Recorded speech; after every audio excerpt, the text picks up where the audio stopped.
Hey, this is Kevin Riley, and you're watching Crimson Drive, driven by NASCAR. This is what being a NASCAR fan is all about.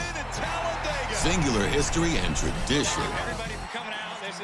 Unmatched on-track intensity. And triple-header playoffs action to ratchet up the stakes. Throw in a can't-miss concert, camping, and the legendary atmosphere of Talladega Boulevard. And you've got more than a race. You've got Talladega. Get your tickets now at TalladegaSuperspeedway.com. Roll Tide and welcome to this Tuesday edition of Crimson Drive, driven by NASCAR. This is Roger Hoover. Great to be with you in studio here in Tuscaloosa as we look back to a win against Missouri and look ahead to the third Saturday in October coming up this Saturday here in Tuscaloosa. We'll start our show by taking a look at what's coming up first on the program thanks to our friends RJ Young. RJ Young, the official technology solutions provider of Crimson Drive. They also sponsor our headlines for today as we take a look at, first of all, what's coming up on the show. We'll begin with a look back to our booth cam highlights from the win for Alabama against Missouri. Certainly a great performance for the Crimson Tide in the three-point victory, and we'll take a look at those booth cam highlights to start the show. Then we'll have a one-on-one conversation with Nikhai Hill-Green, an outstanding linebacker for the Crimson Tide, get his thoughts on Alabama so far this season, and really an unconventional journey for him to Tuscaloosa. Many different stops during his collegiate career, including some time at Michigan, Colorado, and Charlotte. Now finally here with Crimson Tide.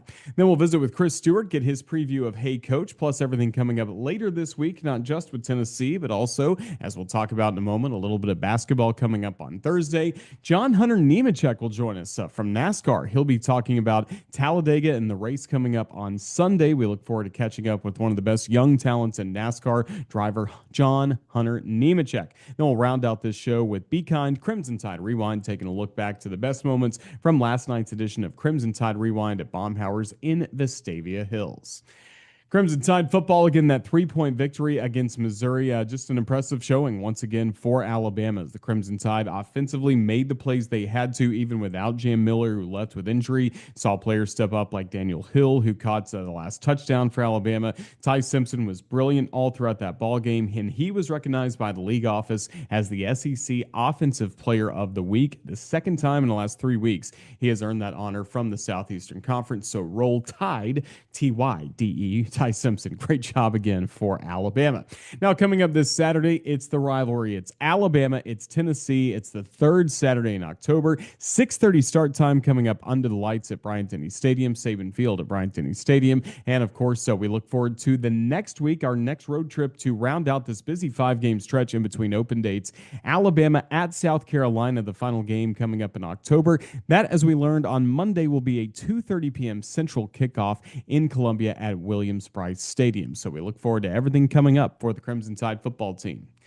Basketball is going to be busy this week in Birmingham, Alabama. First of all, today with SEC Media Days. This is the day that Nate Oates, Christy Curry, and some players will be meeting with the media at the Grand Bohemian Hotel in Mountain Brook. So we'll have full coverage of that, even some interviews coming up in the next few weeks. We always have our basketball coverage coming up for our open date show at the end of October. So we look forward to that. I believe coming up on October 30th, we'll have those interviews with, again, basketball personnel at SEC Basketball Media Days. We'll also have some content coming up on Thursday with Alabama men's basketball and women's basketball ballin' in Boutwell, downtown Birmingham, Boutwell Auditorium. First of all, the women's team will be taking on Florida State coming up at noon. We will not have a broadcast, but take a look at our social media channels. We'll have a couple of cool things coming up from our Alabama Athletic, or from the Crimson Tide Sports Network account, taking a look at the Alabama women's game. We will have a radio broadcast coming up for the men's game, 7 o'clock, also against Florida State. Our airtime is going to be 6 o'clock all across the network. Chris Stewart, Brian Passink, Tom Stipe, and I will be there at Boutwell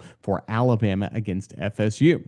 Taking a look at Crimson Tide soccer, it was dramatic, but the Crimson Tide got the win and retained the Iron Bowl of soccer. 4-3 victory for the Crimson Tide this past Friday night to brace not only for Gianna Paul, but Melina Rabimbis as well. And Melina was recognized for her efforts as the SEC Player of the Week. We love to see that for Melina Rabimbis. Then we love to see volleyball getting a win against LSU on Friday night. And then it was a hard-fought effort on Sunday against number 2 Texas. Alabama won the first set at Foster Auditorium before the Longhorns took the next 3, but still really good sign of progress against Texas in that matchup. Great sign of progress for this Crimson Tide football team. We've been talking about that now the last 5 weeks with this winning streak for Kalen DeBoer and the Crimson Tide, and we had a fun time at Faurot Field of Memorial Stadium inside the booth. Our booth cam always streaming live during Alabama football games, presented by Regions Bank. Now we take a look back at all the highlights from Alabama's win against Missouri. Chris Stewart, Tyler Watts on the call. As Talty checks down the line, says everybody's ready. He'll approach the football, he'll kick it away, and the Crimson Tide is underway. The shotgun snap going to Simpson, stepping up in the pocket, firing right side, catches made Brooks across midfield. A huge bank first down for the Tide. Latzir Brooks getting his first catch of the game, his 10th of the season. Snap going to Simpson, looking, catches made right side, Cuevas, and he's inside the 20. A perfectly thrown ball, great concentration from Josh, and Bama's inside the Chick-fil-A red zone. Simpson getting the shotgun snap, looking, firing, slant, Riley, catch made, touchdown Alabama. Kevin Riley. The snap goes to Simpson, looking, firing, slant, caught, touchdown Alabama. Isaiah Horton in the back of the end zone with the tightest of windows to catch it through. What a pass again from Ty Simpson, and Bama takes the lead 13-7. You got a two-safety look, and somehow or another Ty is able to hold that safety to that side in the middle of the field. And as you mentioned, man, zip that ball in there on the skinny seam route. Perfect throw for the second touchdown of the day. They'll go with a little inside flip reverse and cut down at the line of scrimmage by Nikhai Hill-Green was Coleman once again. Yeah, Coleman was a little shaken up, kind of got his ankles rolled a little bit as he was coming to the turf, but he had all kinds of green in front of him, and out of nowhere, Nikhai Hill-Green playing that backside shot and made the tackle for a short gain. That was the problem. He had all sorts of green, including a Nikhai Hill type that got him to the turf. The Ty gets the snap, looking, stepping up, has to run forward. He'll get a first down. He'll get more. Across midfield, dives over a man and gets flipped. Get up, baby. He does. Seems to be fine. The 38-yard line is where the placement will be handled by Blake Down. Snap up coming from David Bird, again from the near hash. Talty's kick has plenty of leg. It is up, and it is good. The longest kick of the year from Connor Talty. This one, 48 yards. It's third and a foot, Bama. And Proctor will line up in the biggest wildcat you've ever seen in your life. Snap to him, fights forward, dives, and he's going to be just shy of the end zone, but he did get the first down. Snap's good, spot's good, kick is up. It's inside the upright, it's good, and Alabama settles for 3, but a 20-17 lead for the Tide. That's the backup, Roberts. Looking, firing, it is almost picked off, or did he get it? Bama says they have it, and they do! Bray Hubbard diving around the 40-yard line, gets the Chick-fil-A interception, and Bama will take over. Third and a whole bunch, more than 20. Simpson looking, stepping up, checks it down, gets it to Riley. Riley on his feet and then brought down across the 40. It will be to the 38-yard line. It will be 4th down and 8 from right there. 3, 2, 1. Get the snap off in time. Simpson stepping up, looking, firing. It is caught. Latzir Brooks at the 12-yard line, knocked out of bounds. It will be first down, Alabama. Wow. 26 yards on the play. And Bama on 4th and goal from the 2 says we want to try and win this thing right here. You know they're coming after us. You're going to get man coverage. Empty set, Simpson gets the ball, dumps it off, Hill, caught, touchdown Alabama. Daniel Hill, the sophomore from Meridian. What a time to get his first touchdown of the season. What a call from the Alabama coaching staff. and a great throw from Ty Simpson as well. And Bama goes up 9, looking to make it 10 with just 3:16 to play. Boy, a couple of gutsy calls there on 4th down. 4th and 8, you're able to convert it, then 4th and 2 for the touchdown. Exactly what you needed.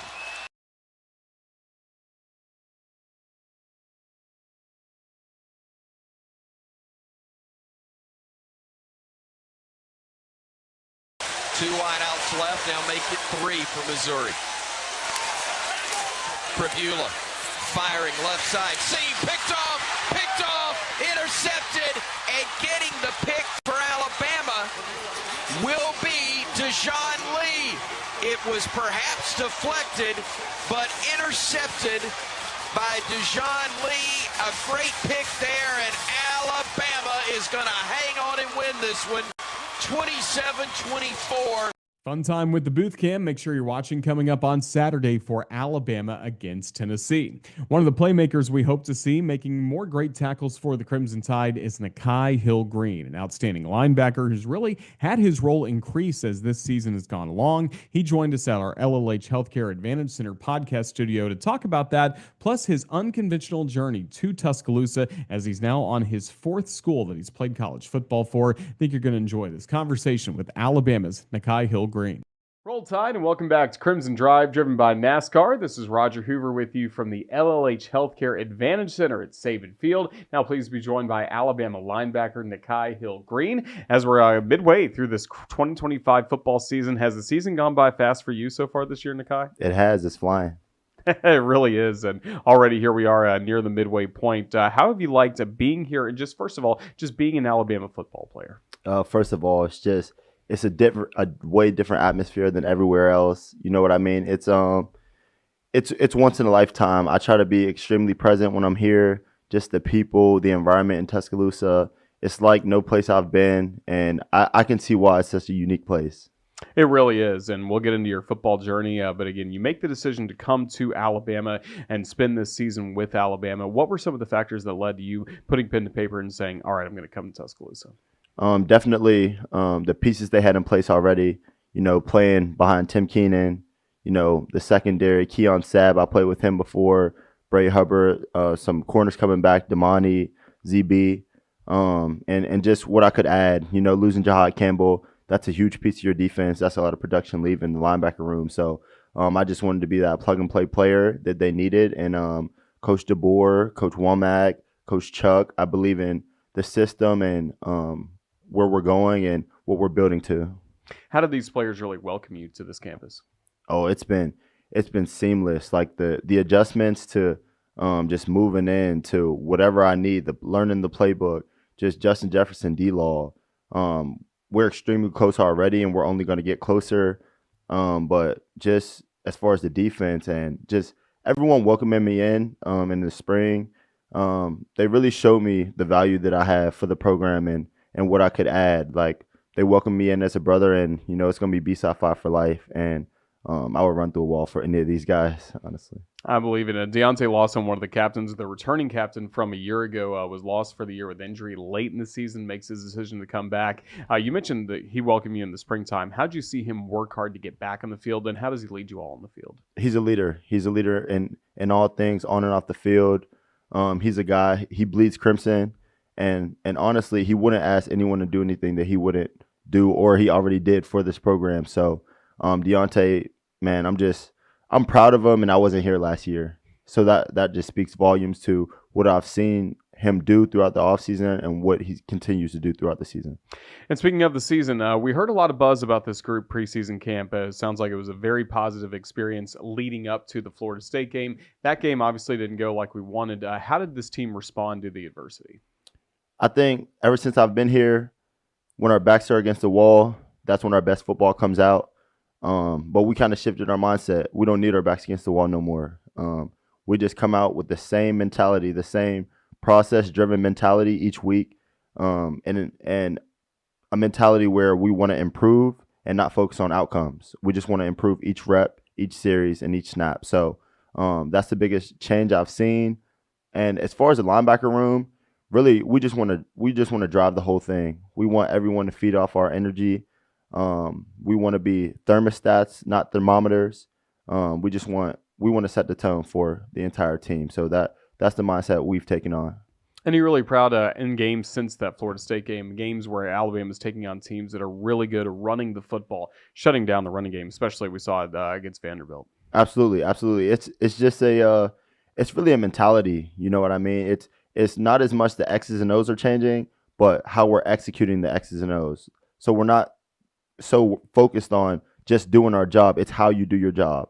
Are you going to dominate the man in front of you, or are you just going to, I have the B gap, I stayed in the B gap, but I got blocked the entire time and I didn't try to get off the block.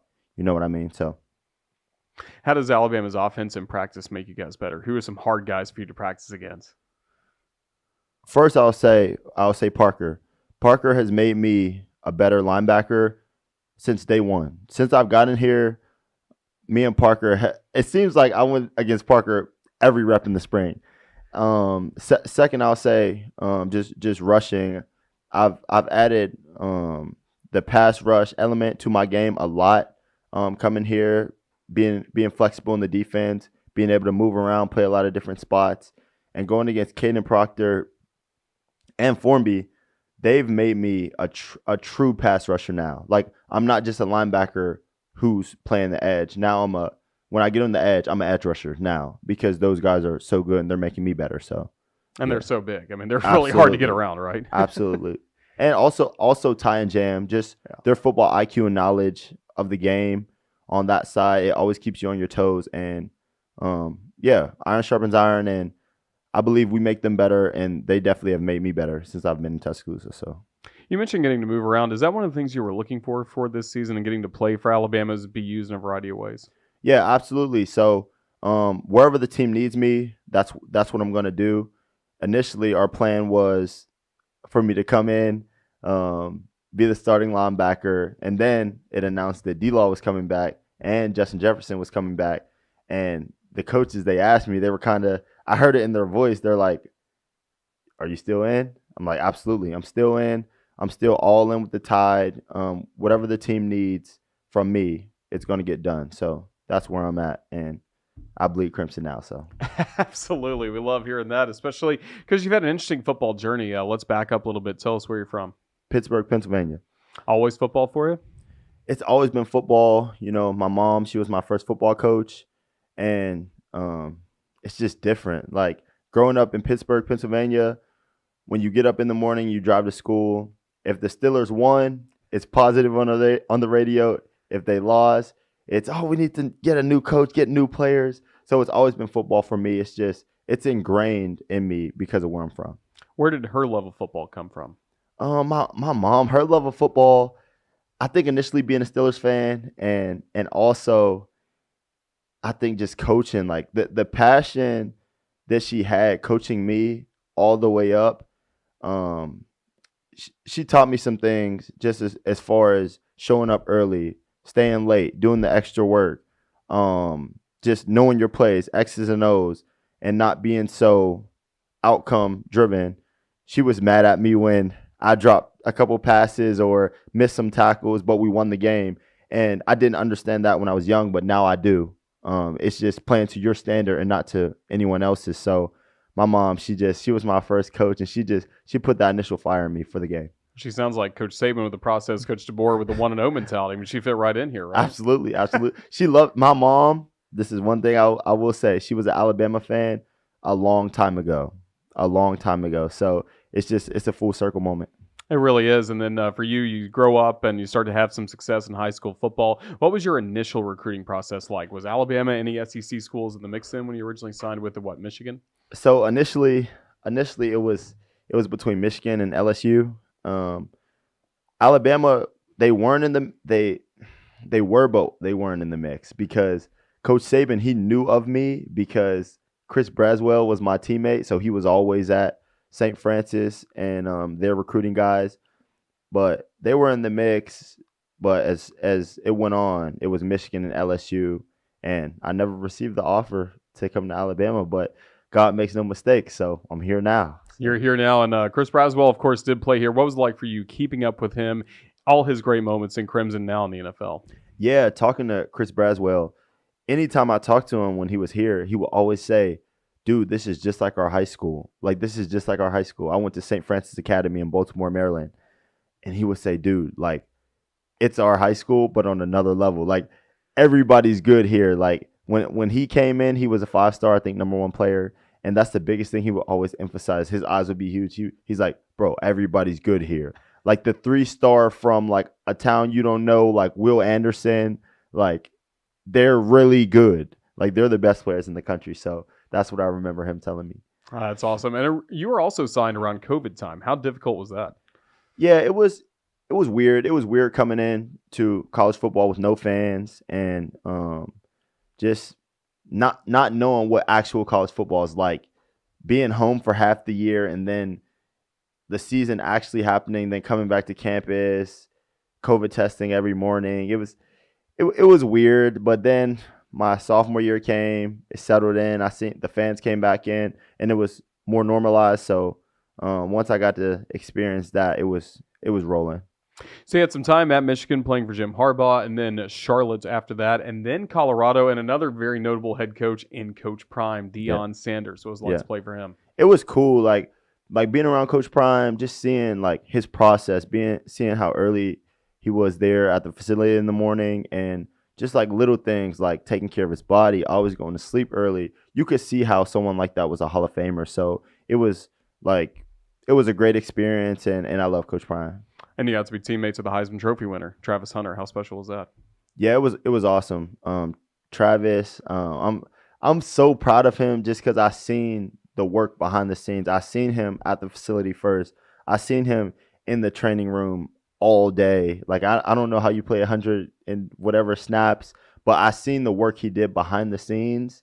So I'm just proud of him that he was able to get that done and go on and play in the NFL. Was it special to be at Colorado that season, given how Coach Prime has really rebuilt that program, really gotten them back more in the national spotlight? It was cool just to be a part of something. I wouldn't say a rebuild, but to establish something there, and I trust that they're gonna roll off that momentum and just do their thing this season. So. And now you go to another program that is certainly in the spotlight, Alabama Crimson Tide football. You mentioned your mom was a big Alabama fan. What's it like for her to get to come down and get to see everything that's going on for you now? It's surreal because when you grow up, your mom always tells you, like, you're the best. Like, you're the best player. You're the #1 player in my eyes. But I think the consistent support that I've had from my mom, she always made me, like, believe that, like, you're the best. Like, you're one of the best. I remember we were watching that national championship game where Tua came in late in the game, and my mom, she would just always say like this is where, like, you need to be playing on this level. Like, you're that good. And I didn't believe her, obviously. I'm like, whatever. But it's just like, it almost makes me emotional because how much she believed in me and that support. So I'm forever indebted to her, and yeah, Roll Tide. Roll Tide. And I'm sure you had to rely on moments like that as well during your college career, right? Because again, time Michigan, Charlotte, Colorado, now here you are at Alabama. Did you ever doubt that this was possible at times? I had times that I doubted my ability, but I always just leaned back on God and my faith. My faith is my #1, and my pillars are faith and family. Some people put football in there. I don't put football in there. I think that football is just, a vehicle that I use to spread the gospel and spread God's word. But yeah, my faith really upheld any doubts in my mind, and then my family, they second my faith with just telling me that, like, you are who God says you are. So yeah. And here on this team, you have a lot of spiritual leaders as well. Absolutely. Yeah. Absolutely. Got like Ty Simpson, TK, Jam. Really, this is a huge godly team, and a lot of belief. Like, we might not all be religious per se, but we all believe in the cause, that we're not just here for no reason. We're not just going through the motions every day. We're here in this building doing this work, doing this job for a reason. So and I see it rub off. I see it in everyone's eyes when we're battling. we just believe. We believe in each other. We believe in the cause. How do you like playing for Coach DeBoer? And what are maybe some things you guys get to see as football players for him that maybe the fans don't get to see? What I would say about Coach DeBoer is he's an extreme competitor. And I've been around a lot of coaches and I've been on a lot of teams. I don't think that people know how competitive he is. For a guy who's been winning for as long as he has everywhere he goes, I can kind of resonate with that. I've been to a lot of places and I've won a lot of places. For you to stay on your process, no matter where you are, no matter what circumstance you're in, and just block out the noise, you got to have an extreme fire and fierce competitive spirit in you. And I see it. I see it at times in practice when something goes a certain way, or you just see it. You got to watch him and you'll see how competitive he is. So that's what I would say about Coach DeBoer. And I love playing for him. I appreciate Coach DeBoer and the rest of the staff for bringing me in and having belief in me, being an older guy and a lot of doubters, and giving me the platform to silence those doubters. So. What's most important to you away from football, and maybe down the road after an NFL playing career is done? What would you like to do? Really, it can go a lot of different ways, but right now, what I'm really set on is being a great husband to my girlfriend Georgia, a great dog father to my French bulldog Cassius, and at some point working in an NFL front office. I think I just have an eye for like knowing if a guy's a good player from the jump. Like as soon as I meet the guys on the team who are really good, I didn't have to do research to know they were good. I knew they were good. I knew Bray Hubbard would have a great beginning of the season just off his habits, his work ethic, just everything. So I would say at some point working in an NFL front office and stacking to become that GM position and assemble a great organization. We'll have to get you in touch with Ozzie Newsome, proud Alabama alum, leading the Ravens in a town you've been in, Baltimore. Yep. That's certainly good. Last question for you. What's this team capable of this season? The sky's the limit for this team. Honestly, we just got to keep our head down. Don't worry about any outcomes or any expectations.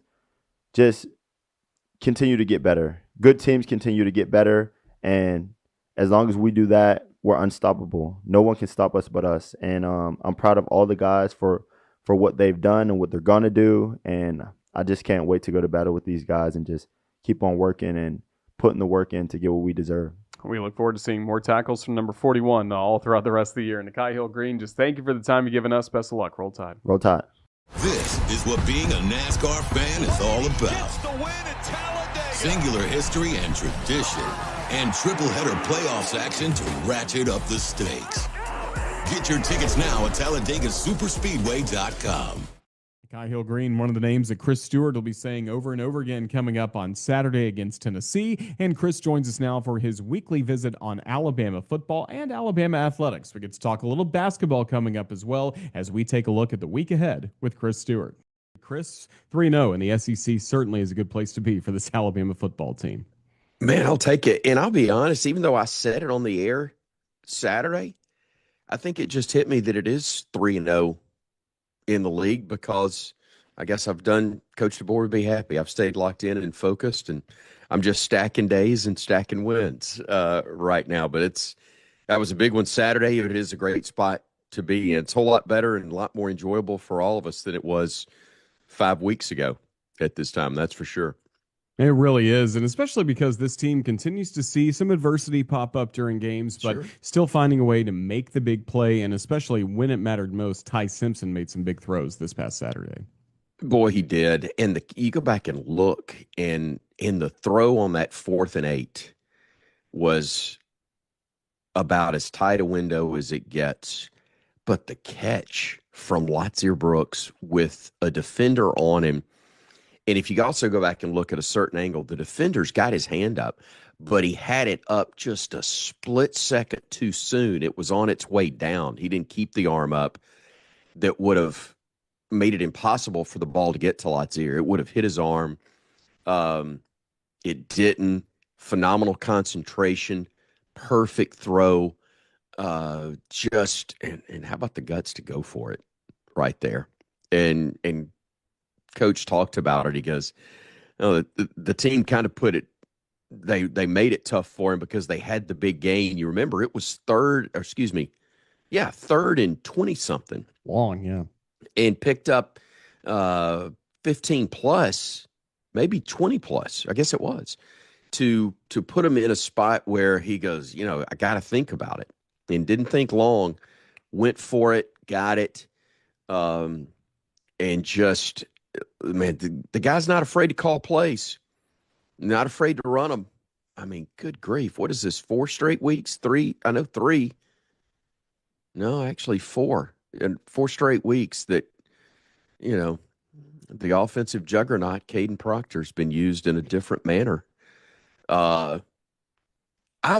I've been really fortunate. I have never cussed on air. Okay. I've come really close. And about as close as I have come was when I saw Caden in the pistol formation. That was, I got a feeling if it was going to happen, it was going to happen then, because I thought, you got to be kidding me.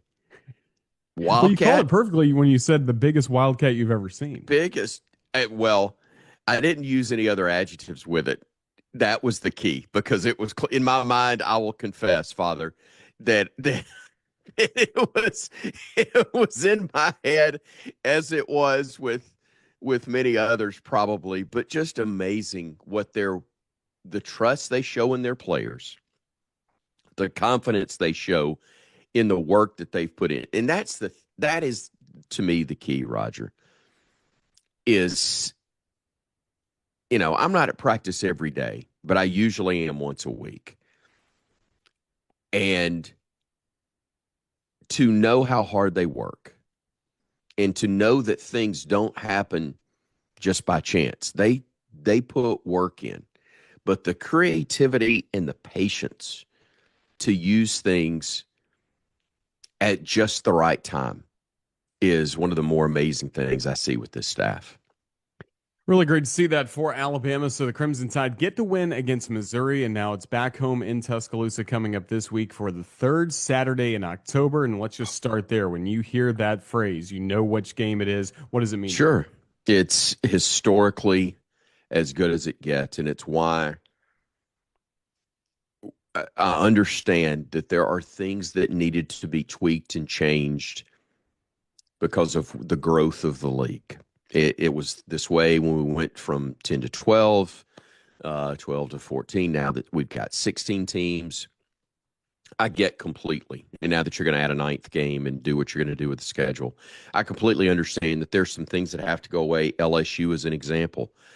But as good as that and important as that LSU game has been in the last 20 years, Auburn and Tennessee are the two that did not need to go away. It would be wrong for college football if the Iron Bowl and the 3rd Saturday in October didn't go away. And while I am obviously not pleased that they have won 2 of the last 3, it almost makes it more genuine, because if we'd won 18, 19 straight, which frankly I wish it happened, it still wouldn't have sounded it would have sounded a bit disingenuous to go, oh, I really want that game. Well, of course you do. You beat them 19 straight times. Well, that's not the case. This thing is back as traditionally and historically it's been a back and forth series over the years. So I'm very glad that this one is not going anywhere. It's as good as it gets from a history standpoint. The intensity of the rivalry is unmatched, and I am thrilled that this game is still taking place and will for years to come. And yes, obviously, like every other crimson-blooded Bama fan, I am extremely hopeful that we're lighting them up on Saturday night. Especially after a ranked matchup again like this. That's the other thing the last few Yeah. years with Josh Heupel revitalizing Tennessee. This is now a number 6 Alabama team hosting a number 11 Tennessee team. I know it's still early in the week. Haven't fully dove in on your prep on the Vols just yet, but anything stand out to you about this Tennessee team this year? Well, we know how tough the Georgia game was for us, and for them to have had the lead they did at any point, they can't. You know how dangerous they are, and I know that got away. It's sick. It's taken away their safety net. Not that you can't still get in the playoff with 2 losses, but in terms of the league and where things are trending right now, this is a vitally important game for them, just as it is for us. And I think the quarterback position is probably more consistent than it was. It may not have the same level of explosiveness that it did last year, but it's very dangerous. It's very good, and because it is more consistent, it's better. We've found what consistency means at that spot, and I think it's going to be a great matchup. They fly to the football. They're athletic. They're big. They're dangerous. When they're at their best, they're as good as anybody in the country. Just obviously hopeful that we're at our best on Saturday. It's going to be a great atmosphere coming up on Saturday in Tuscaloosa, Alabama against Tennessee. And Chris, also a great atmosphere on not just Wednesday night. We, of course, have Hey Coach, which you always preview on this show. But Sure. Thursday night, we're going to be in downtown Birmingham at Boutwell Auditorium, Alabama against Florida State. And we will be on the call for that one. Yeah, I'm excited about it. It's a building that has a lot of history, not a lot of great sports history in recent years, but I'm so thankful as somebody who's lived in the Birmingham metro area my whole life to see that building is still being utilized in a sports manner. I remember before the BJCC was built, I was very, very small, but that was the auditorium in Birmingham. It was where big games took place, even though it only seats about 4,000 or 5,000. And to put events in there, I think the last time I remember being in there was 50 years ago. My dad took me to see the Harlem Globetrotters play in that building. To have a chance, and I know I get sentimental on some stuff, but truly for me to be able to walk back in there, broadcasting an Alabama basketball game, even though it's an exhibition, doesn't matter. Just to be in there and in the role that I am, 5-year-old Chris Stewart's head would explode getting to think about what I'm getting to do right now. And it'll be special when we get a chance to see 2 really good teams. Excited to see this Alabama roster. When Nate Oates, who doesn't hold back, says this may be the most dangerous 3-point shooting team we've had, it's kind of hard not to get whiplash from turning your head back going, excuse me, you got to learn how to defend. But they shouldn't have problems putting the ball in the basket by the time this thing gets rolling really good.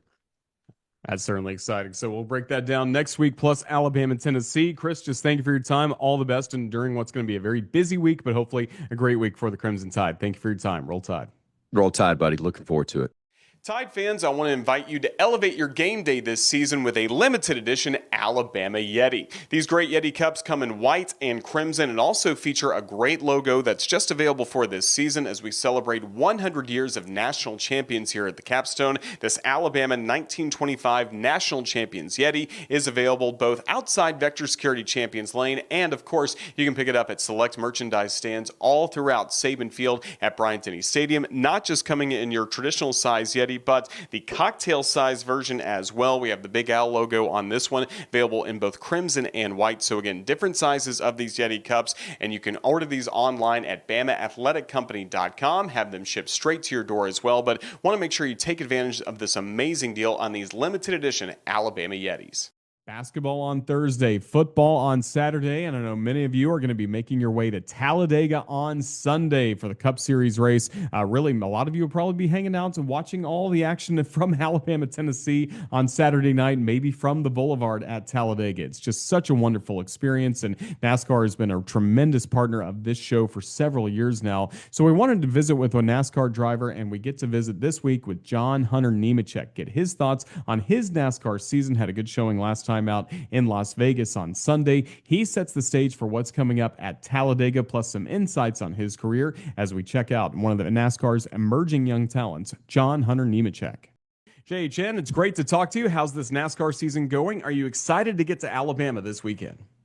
I am. I'm really excited for Talladega. It's been definitely on our hit list and circled for one of the racetracks that we look forward to going to each and every year, twice a year, I guess, now in the Cup Series, and it has been that way for a while. But looking forward to this weekend. This year has been pretty good for us. Definitely a step in the right direction from 2025 or 2024 to 2025. So looking forward to seeing how we're able to execute this weekend. Definitely like restrictor plate racing. Our Legacy Motor Club Toyota Camry XSEs have definitely shown speed at super speedways, and Eric is a great super speedway racer as well. So hopefully we can work together and get up front and save enough fuel and be there at the end when it counts.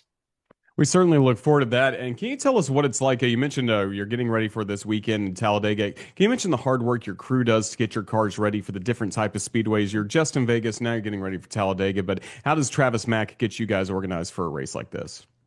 Yeah, so a lot of notes, a lot of studying, more studying with my spotter this weekend than anything. Going into race weekend, it's going to be a lot of him talking and really not unkeying the button. He's kind of like Picasso, but with words, I would say, trying to paint the picture around me of what's going on, where the runs are coming from, so that I can make the decisions inside the race car to move lanes, try and know when runs are coming, and try and get that push to the front. So from the car standpoint, the guys flew home from Vegas last night. They're in the shop tomorrow until Thursday before they load up, and working on our Talladega car this weekend. We have Pi Barker back on our car, running the pink scheme that we ran in Vegas this past weekend for Breast Cancer Awareness Month, and it's definitely going to look good. Hopefully it drives good, but Travis will have to come up with a strategy with our engineers, Sydney and Kyler, and hopefully we can execute the way that we need to. What do you enjoy most about racing at Talladega? How fast we go. It's fun. It's always a great place to come to. Definitely the energy, the crowd. We'll have to take a walking trip down the boulevard at some point and see what's going on as well. There's definitely always action going on, whether it's on the racetrack or in the infield. Yeah, how much do you enjoy that interaction with the fans down the boulevard? I mean, you've been coming to Talladega for years, so I'm sure they've gotten to see you at every stage of your career. Yeah, it's been fun. I've really enjoyed being able to come to Talladega over my career. I mean, I grew up playing there on the playground in the driver owner lot, and now for my kids to be able to be there, one thing that we do in the driver owner lot around Halloween time is a couple sponsors and motor racing outreach put on a trick-or-treating for the kids. So it's really neat being able to interact with other drivers' kids as well as fans, and ultimately just be able to be there and be present with everyone. We actually did a barbecue on the boulevard during race weekend a couple years ago, and had a couple chefs come in. I was chefing it up. We were cooking some steaks and some different things and feeding fans as we went, as they walked by. So always a good time at Talladega, never a dull moment, and you never really know what you're going to get yourself into. Absolutely. Well, you mentioned growing up, coming to Talladega, playing on the playground there. Of course, your dad, Joe Nemechek, your uncle, a great race driver as well, and John Nemechek. Just how much was racing part of your family growing up? Was there kind of any doubt you would also follow in their footsteps and make it behind a car? Never really any doubt about the racing side. I just didn't know if I was going to go the two-wheel route or the four-wheel route. I grew up racing motocross and go-karts and things when I was younger. And it wasn't until about 12 years old when I decided that I wanted to go stock car racing instead of the two-wheel route. So always knew that I wanted to race. I think the first time I went to the racetrack, I was 2 weeks old or something like that. So pretty crazy there. Growing up in it, you kind of get to see the good, the bad, the ugly, and establish relationships within the garage from a very early age, which definitely helps you through your career as you grow older and continue to climb the ranks. So grateful for being able to grow up in it and being able to look up to my dad, who was a great driver as well, and carry on our legacy with the Nemechek name. Yeah, for our fans who watched your dad race for a lot of years, how's he doing? What's he up to these days? He's good. He's running historic NASCAR cars around the country, being able to race still and being able to still work on them. He has a bunch of customer cars that he takes care of, and a lot of great people that he has around himself right now, and it's keeping him in the seat. I think the day that he stops is not going to be anytime soon, let's say. Definitely, he'll probably continue to race and drive things until he can't possibly do it anymore. So it's cool to see that drive and determination, and ultimately just a racer at heart. Absolutely. And the same can be said for you. Again, not just success right now in the Cup Series, but all different levels of NASCAR. When you just kind of think about the journey you've been on as a racer, what are you most proud of? Um, Man, that's a really tough question. I would say the thing that I'm most proud of is just the way that I've been able to grow as a race car driver, coming in from a very early age. You're kind of known as Joe Nemechek's kid, right? Up and coming, have to live up to his shoes and really what he's been able to do in the NASCAR world. But ultimately, kind of just making a name for yourself. There was a long time there where, hey, that's Joe Nemechek's kid. And now when he comes around, hey, that's John Hunter's dad. So pretty proud of that moment that we've been able to accomplish a lot, win a lot of races, and really show out to make it to the Cup Series. I mean, that was the ultimate goal, was to be in a position where we can win races and contend for championships in all three series, but ultimately the Cup level one day. And it's great that we're able to be there. And our cars are getting better. Legacy Motor Club continues to improve. Big gains from last year to this year, and some more coming soon. So looking forward to continuing this journey and building this team brick by brick to ultimately live out my dream one day. And man, as a kid, this is the ultimate dream. This is where you want to make it to. And now it's time to continue to try and go execute and live out that dream as fully as possible. Well, we're going to be certainly rooting for you coming up, not just this week, but week in, week out in the NASCAR Cup Series. And of course, the race coming back to Talladega here in our home of Alabama. Over the past couple of years, some Alabama football players have been able to check out, especially the spring race. They can't do it too much this year with practice, but Alabama football is the focus of this show. Are you a big college football fan? Do you keep an eye on the Crimson Tide throughout the year? Definitely Saturdays are a little bit easier to watch games than if it were NFL on Sunday when we're racing. So definitely checking in on scores and things of that sort. My buddies and I, we tend to have bets going on college football, let's say. Gentleman's agreement where it's $1 bet for each game, and we get to choose which team we're gonna choose. I don't really have a dog in the fight when it comes to college football. So ultimately, it's whoever we think is going to win that weekend and trying to take the best odds. So definitely a lot of fun. Enjoy that aspect of it and enjoy tuning in. Absolutely. Well, Alabama's won 5 in a row, so keep picking the Crimson Tide when you get a chance. John Hunter Nemechek, safe travels coming up to Talladega this weekend. Just thank you for your time with us on the Crimson Tide Sports Network. All the best. We'll be cheering you on. Thank you. Yeah, thanks for having me on. Appreciate the time of John Hunter Nemechek. Best of luck to him coming up at Talladega on Sunday.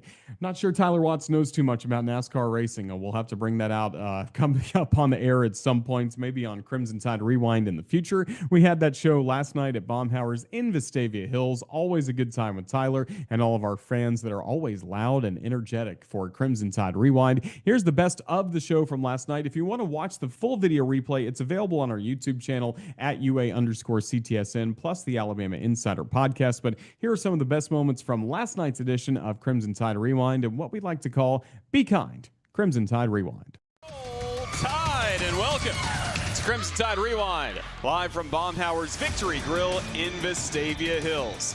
Welcome everybody, I'm Roger Hoover. It's a pleasure to be joined by, of course, our producer and engineer Todd Robbins, former Crimson Tide quarterback and our color analyst on the network Tyler Watts. We've got the regular crowd right in front making a lot of noise as well. Make more.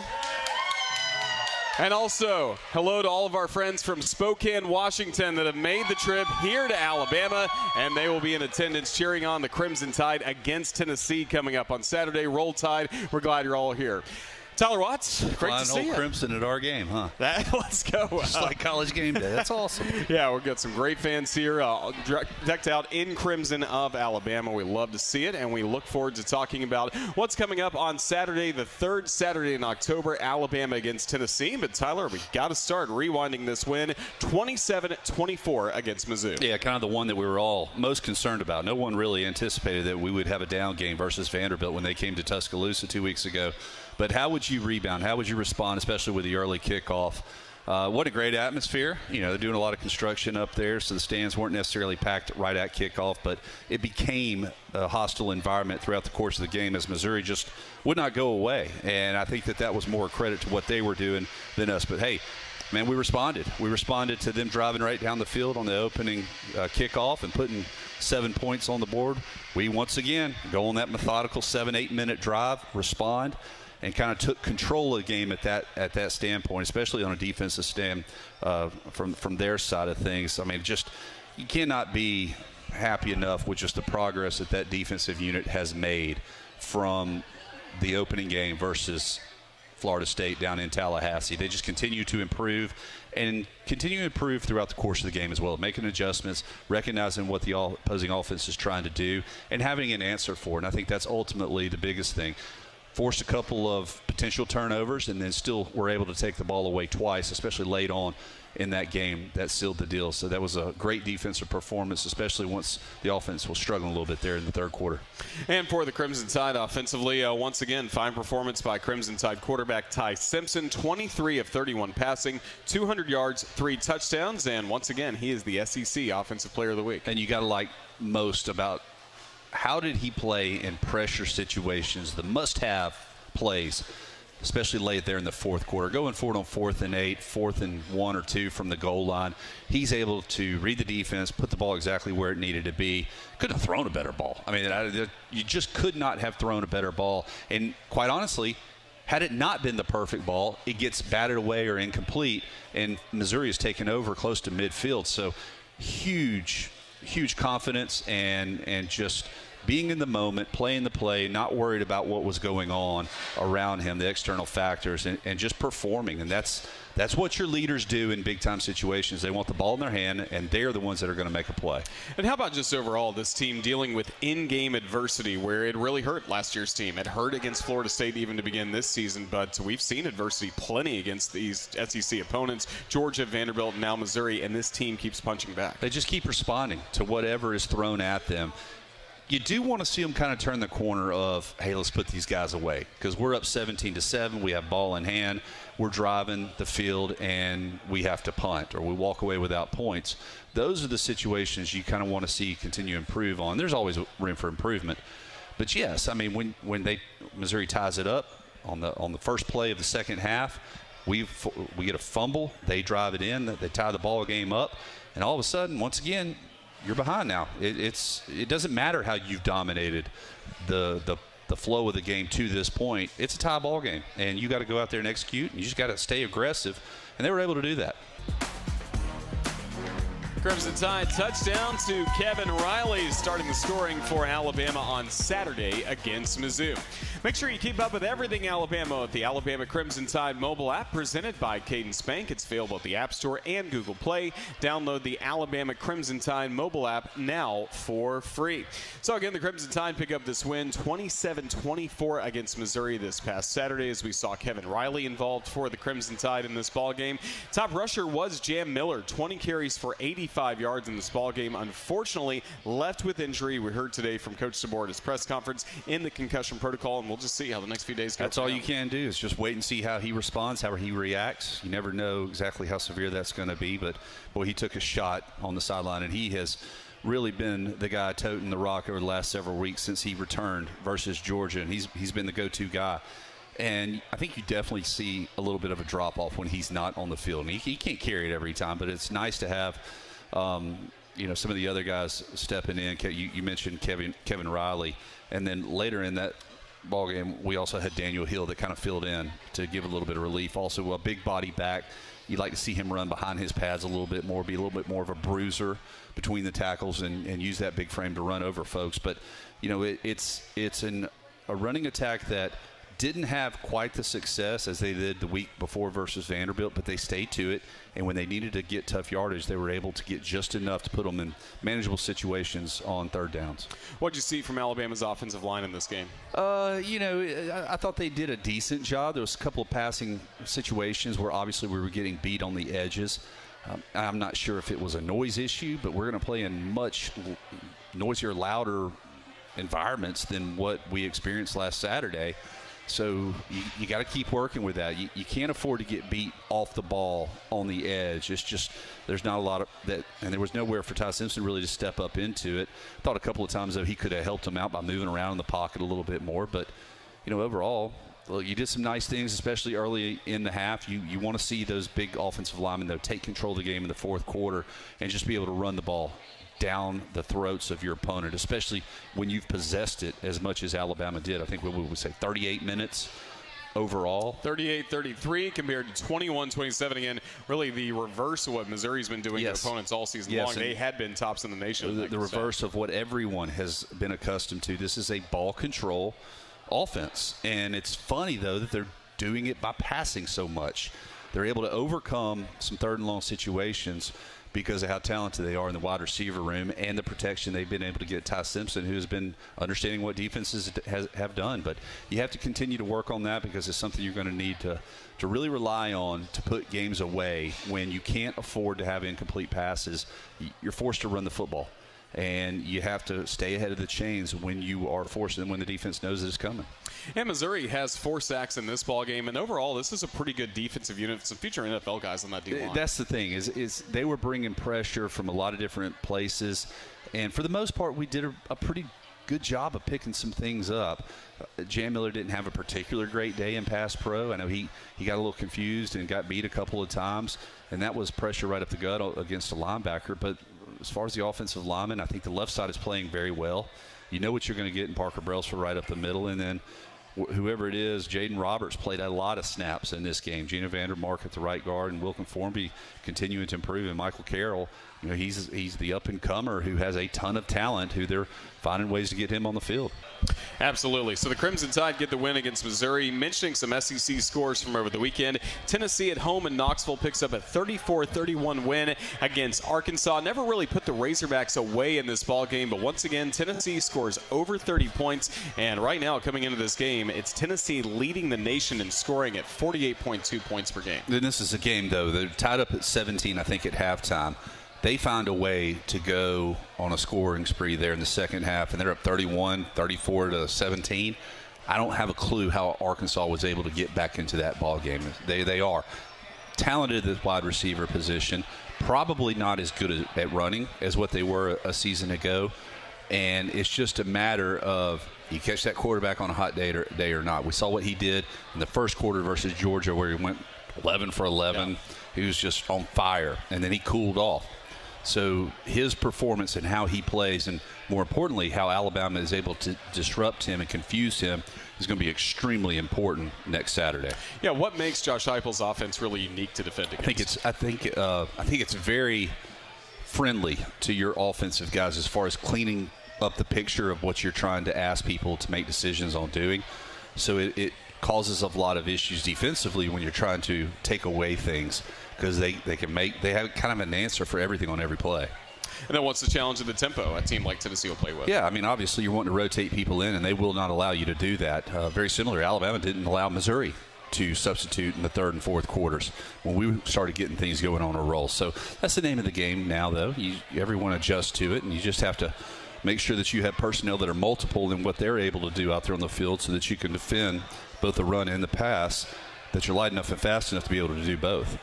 So it's the Crimson Tide and Tennessee coming up this week. 6:30 will be the start time for the third Saturday in October. Our radio coverage will start at 3:30 all across the network. And, of course, we are here on the show with the hero of the 2002 Alabama win against Tennessee in Knoxville. Broke the streak. There's a Daniel Moore print of it. And, of course, we're talking about Tyler Watts. So one of your finest moments in Crimson. Take us back to 2002 and that win up in Tennessee.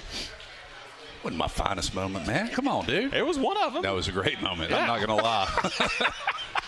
We had been 7 years without beating Tennessee, and that was a huge deal. This game traditionally has always been a game of streaks, right? Yeah. Our streaks have always been longer than theirs. But that was one where we were on the wrong side, and I just wanted to experience it one time. And I was a senior that year and had been playing with a broken foot for several weeks, and it hurt like crazy. I had to tape it up and everything. I had a special shoe. But, yeah, that was an electric atmosphere to be able to go in there. Smoke Dixon took a scoop and score for the first touchdown of the game. And that defense really dominated and just had fun that night. I bet. It's a victory cigar at Neyland Stadium. It was Pretty awesome. special. It was awesome. Did you smell it? I did not. What a great moment for the Crimson Tide. Again, one you'll always come back to because, again, we've heard stories for years. People like Terry Jones around this program would always ask players, what was your record against Auburn? What was your record against Tennessee? Yeah. And he was our strength and conditioning coach. Played with his son, Terry Jones Jr. And those are the two important games. I mean, and Tennessee feels the same way about us. I mean, what was your record versus Alabama? So, this is one that we're not going to have a difficult time getting excited for. I love the fact that it's a 6:30 kickoff. Fans are going to be engaged. It's going to be an electric atmosphere. Just got to play well. And listen, this is a football team that has played extremely well in the first half. I want to see us do it for 4 quarters now. That's the next step. Let's sustain it. Let's make it last all 60 minutes. This is what being a NASCAR fan is all about. Singular history and tradition, and triple-header playoffs action to ratchet up the stakes. Get your tickets now at TalladegaSuperspeedway.com. Crimson Tide Rewind always starts our week of programming here on the Crimson Tide Sports Network, but we have a long way to go before we're finished coming up this week with Tennessee looming on Saturday. Let's take a look at our upcoming schedule. Of course, coming up tomorrow, we will have Hey Coach and the Kalen DeBoer Show presented by Alpha Insurance, 6 p.m. from Baumhauer's Victory Grill in Tuscaloosa. Then on Thursday, we're going to be busy. We will have Crimson Drive driven by NASCAR at 2 o'clock on Thursday, and then we will have Alabama men's basketball just 4 hours later with the airtime at 6 p.m. for Alabama against Florida State in that men's basketball exhibition at Boutwell Auditorium. Tip-off at 7. Our radio coverage will begin at 6 o'clock. And then, speaking of radio coverage, the third Saturday in October, 3:30 will be the start time for us on stage at Vector Security Champions Lane at the Bud Light Backyard. Hopefully you can join us for that, plus a pregame concert from Chase Matthew. More on Champions Lane coming up on Thursday's show, but we look forward to what's coming up. Alabama against Tennessee under the lights at Saban Field at Bryant-Denny Stadium, starting at 6:30 and our airtime at 3:30 across the network. Chris Stewart, Kalen DeBoer will talk about the show, or we'll talk about the ball game on the Kalen DeBoer television show on Sunday to our TV affiliates across the state and available on demand at RolledTide.com. And then what we just finished, Crimson Tide Rewind, we'll have another edition of that coming up 6 p.m. to hopefully recap a win against Tennessee and look ahead to Alabama against South Carolina as this gauntlet continues here in the month of October. For the very latest on Alabama athletics, make sure you follow us at UA_CTSN, and we look forward to a great week ahead here on the Crimson Tide Sports Network. As we've been talking on this show, you may have noticed a Yeti Cup with this Alabama logo on it, recognizing 100 years of national champions at the University of Alabama. Not just available in this size, but also a smaller glass available as well in the cocktail size. So we have those available at different spots around not only Vector Security Champions Lane, but inside and outside of Saban Field at Bryant-Denny Stadium. And also you can order these online as well. So keep an eye out for more information on that. Just a great looking Yeti Cup that we're proud to have with us, and thanks to our friends at Yeti for recognizing 100 years of national champions here at the University of Alabama. Got to say a huge thank you to our guest Nikhai Hill-Green from the Alabama football team, plus Chris Stewart, John Hunter Nemechek, as well as Tyler Watts with his time last night on Crimson Tide Rewind. Thanks as well to our outstanding video producer Ethan Carabin. He put this entire show together, and we look forward to seeing what's coming up on Thursday's edition of Crimson Drive. That's when we're back for this show at 2 o'clock as we preview Alabama against Tennessee 2025. For all of us at the Crimson Tide Sports Network, I'm Roger Hoover saying thanks for watching and Roll Tide. Looking forward to a great game. We need our fans loud, extremely loud. We need an environment, that's the best in the country here this weekend. Again, we're playing for a lot each week, and we appreciate the support we get. Our players feel the energy and, feed off of it. So